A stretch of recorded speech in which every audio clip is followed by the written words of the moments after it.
Hey everyone, today we're going to talk about hybridized tropical houseplants.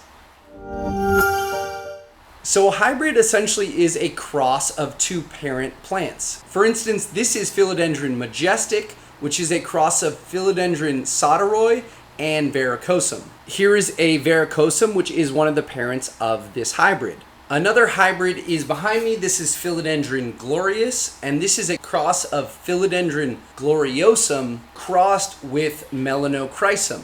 It gets the wider leaf set, also adds some length, just like its parent plant, the Melanochrysum. By default, this Majestic will always grow faster than its parent, the Verrucosum, especially if that exact plant was its parent. It makes sense that each subsequent generation of plant will grow faster and better and healthier and stronger than its parent. Now here's a video on some corn that is growing side by side. You have the parents on the left and the right hand side, and then you have the child of that hybrid in the middle. And you can see by about day 16, 17, the hybridized version, the child of the two in the middle, is growing much faster, much stronger, much more vigorous than the parents on the left and the right hand side. This condition where the child plant grows faster than its parents is called hybrid vigor. This is Philodendron Spledid. I've made videos about her. She's one of the fastest growing plants and definitely philodendrons that I have. This plant is a cross of the Melanochrysum as well as that Verrucosum. The Verrucosum is going to give it that vigor and that strength and a little bit of that pinking, that coloring, and that Melanochrysum is going to give it that velvety leaf as well as kind of the backing of the Spledid having that pink coloring. But just like with humans, the children will look different. This is Philodendron Spledid, but this is also Philodendron Spledid.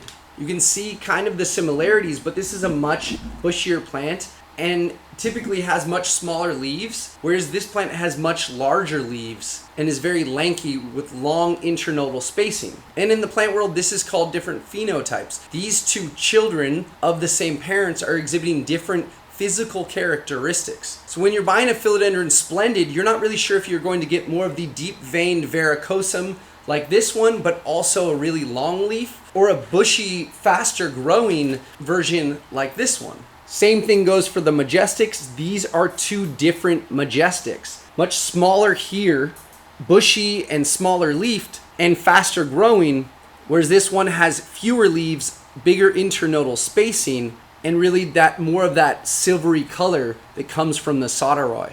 Another very popular cross is this Luxurians crossed with a Radicans. We actually have one at home. So when the female parts of the plant cross with the pollen, just like on this flowering part of this Luxurians, each one of these seed pods will drop out onto the ground, typically in nature. Each individual seed is going to represent slightly different characteristics, and one is going to inherit some characteristics from the mother, and some is going to inherit some characteristics from the father.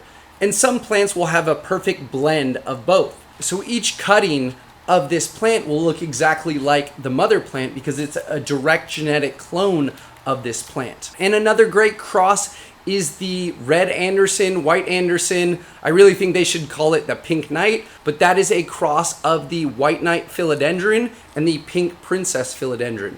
By the way, this is one of my favorite new ways to take cuttings. This is stratum perlite, and then this is just a parfait cup I got off Amazon, and it keeps all the humidity and they're kind of self-contained. But red Anderson is going around the internet, and that is just a cross of pink princess and white knight, and I'm willing to bet that it grows faster than this white knight. So to answer that question, the reason why Majestic's always going to grow faster than Melanochrysum is because of hybrid vigor. It's going to grow faster and be better than its parents, as it should be in nature. And that is a prime example of evolution.